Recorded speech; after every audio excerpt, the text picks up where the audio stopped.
Hello, आप मेरे channel पर पुराने हो तो लाइक करें, नए हो तो सब्सक्राइब करें। मैं सुजीत आपके सामने पेश करने जा रहा हूँ कुछ मोटिवेशनल बातें। जो बीत गया उसे पीछे मुड़कर देखने में कोई समझदारी नहीं है। किसने क्या किया, क्यों किया, इन सब को याद करके दुखी होने से अच्छा है आगे देखो। तुम्हारे पास आगे देखने के लिए बहुत कुछ है। अगर आप किसी का अच्छा नहीं कर सकते तो बुरा भी मत कीजिए, क्योंकि दुनिया कमजोर है परंतु दुनिया बनाने वाला नहीं। जैसे समुद्र में जाने के लिए नाव ही एकमात्र जरिया है, वैसे स्वर्ग में जाने के लिए सत्य ही एक जरिया है। जितना हो सके खामोश रहना ही अच्छा है, क्योंकि सबसे ज्यादा गुनाह इंसान को उसकी जुबान ही करवाती है। मुश्किलें इतनी बड़ी नहीं होती जितना हम उन्हें सोच सोच कर बड़ा बना लेते हैं। याद रखें, परमात्मा का साथ हर मुश्किल को सहज कर देता है।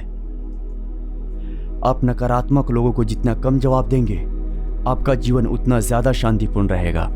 कई सारे मजाक नहीं होते, बल्कि चतुराई से कहे गए सच भी होते हैं। जहां आपकी अहमियत नहीं हो वहां जाना बंद कर दें, चाहे किसी का घर हो चाहे वो किसी का दिल। जिसने मन को जीत लिया है उसने पहले ही परमात्मा को प्राप्त कर लिया है, क्योंकि उसने शांति प्राप्त कर ली है। ऐसा मनुष्य के लिए सुख दुख, सर्दी गर्मी और मान अपमान एक जैसा ही है।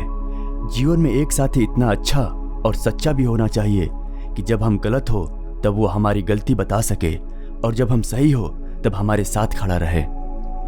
जो भाग्य में है वो भाग कर आएगा, जो भाग्य में नहीं है वो आकर भी चला जाएगा। इसलिए बेहिसाब हसरतें ना पालिए, जो मिला है उसे संभालिए।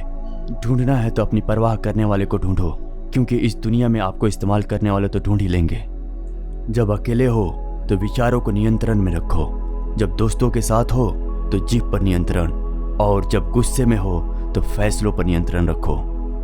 जब आप अपने आप पर यकीन करने लगते हैं तभी जीवन में चमत्कार होने लगता है। जिस दिन आपको पता चल गया कि आपके विचार कितने शक्तिशाली हैं, तो उस दिन के बाद आप कभी भी नकारात्मक सोच ही नहीं रखेंगे। जिस व्यक्ति को आपकी कद्र नहीं, उसके साथ खड़े रहने से अच्छा है आप अकेले रहें। भगवान कहते हैं, तू करता वही है जो तू चाहता है, होता वही है जो मैं चाहता हूँ। तू कर वही जो मैं चाहता हूँ, फिर होगा वही जो तू चाहता है। यकीन रखना, वो दूसरा दरवाजा खोले बिना पहला दरवाजा बंद नहीं करता। किसी की मीठी बातों का ये मतलब नहीं होता कि आप उसके लिए खास हैं। कभी कभी कबूतरों को खिलाने के लिए नहीं, बल्कि पकड़ने के लिए भी ताना डाला जाता है। भगवान कहते हैं, किसी को सजा देने से पहले कुछ समय रुक जाएं और याद रखें, अगर तुम किसी की एक गलती माफ करोगे तो मैं तुम्हारी 100 गलतियां माफ कर दूंगा। बीता हुआ कल जिंदगी को समझने का एक अच्छा मौका है, और आने वाला हर लम्हा जिंदगी को जीने का दूसरा मौका है। श्री कृष्ण कहते हैं, किसी भी व्यक्ति से अत्यधिक लगाव हानिकारक है, क्योंकि लगाव उम्मीद की ओर ले जाता है और उम्मीद दुख का कारण बनती है। कर्म वो फसल है जिसे इंसान को हर हाल में काटना ही पड़ता है। इसलिए हमेशा अच्छी चीजें बोएं ताकि फसल अच्छी और सुख देने वाली हो।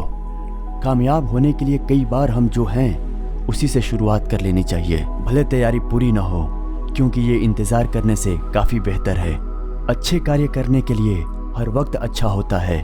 कार्य को कल पर टालना या अच्छे समय का इंतजार करना केवल एक धोखा है जो हम खुद को देते हैं। धर्म से ज्यादा तो कर्म महत्वपूर्ण है, क्योंकि धर्म करके तो भगवान से मांगना पड़ता है, जबकि कर्म करने से भगवान को खुद देना पड़ता है। जब कोई तुम्हारे बारे में बुरा सोचता है तो ये उसके कर्मों में लिखा जाएगा। तुम क्यों किसी के बारे में बुरा सोचकर अपना वक्त और कर्म खराब करते हो? जिस इंसान की सोच और नीयत अच्छी होती है, भगवान उसकी मदद करने किसी न किसी रूप में जरूर आते हैं। जब आप दूसरों के लिए अच्छा चाहते हैं तो वही अच्छी चीजें आपके जीवन में वापस आती हैं। यही प्रकृति का नियम है। जब ऊपर वाला आपसे कुछ वापस लेता है तो ये मत सोचो कि उसने आपको दंड दिया है। हो सकता है कि उसने आपका हाथ खाली किया हो, पहले से कुछ बेहतर और अच्छा देने के लिए। हर इंसान में ये काबिलियत होती है कि वो अपना हर सपना पूरा कर सके, पर हर कोई सफल इसलिए नहीं हो पाता क्योंकि वो तुरंत सफल होना चाहते हैं या फिर आधे में ही हार मान लेते हैं। इसलिए अगर आपको सफल होना है तो धैर्य रखें और अपना पूरा ध्यान हर उस छोटे छोटे कदम पर दें जो आपको आपकी लक्ष्य की ओर ले जाए। यदि कोई इंसान जो चाहता है उसे विश्वास के साथ करता है तो वो जो चाहे वो बन सकता है।